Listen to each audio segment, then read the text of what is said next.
Okay, so now you've done getting to the West Coast in 2015, getting to the West Coast in 1804. Hopefully, in your answers, you found that they required very different strategies. In 2015, you just get in a car, you have people with a driver's license, which is something that everybody has, and you really just kind of went one or two routes along roads that you could assume were there, stopping at gas stations that you could assume would have gas.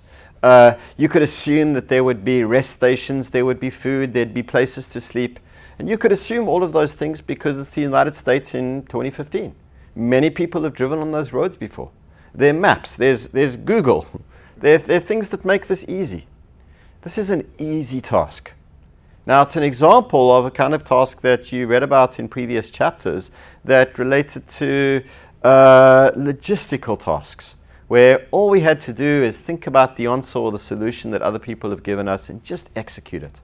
We just need to be a little bit organized in doing so, but it really isn't something that's too difficult to do. Now, going into the West Coast in 1804 is a lot different. We don't know where we're going, so we don't know how to communicate our results. We don't know how long it's going to take us. We don't know what's between us and they.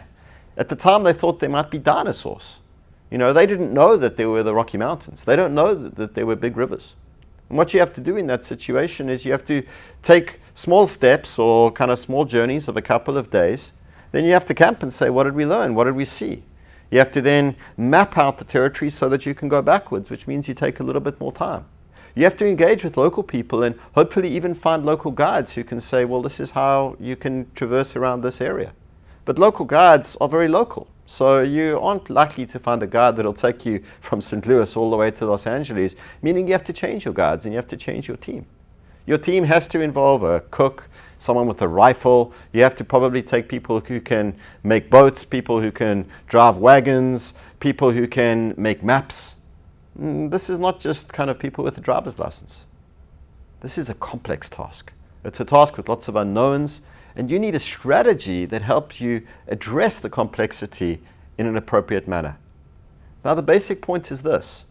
If you're dealing with a simple task, you have a simple strategy. Work out the solution and do it.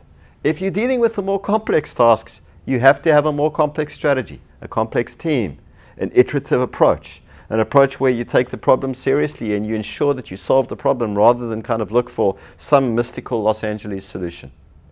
This is where we're going to move to in the next few chapters. If you have a complex task, which is what most development challenges are, what we're dealing with today, you need to have a complex approach to solving it. And that's what we call problem-driven iterative adaptation, which we're going to get to in sessions following. Thank you.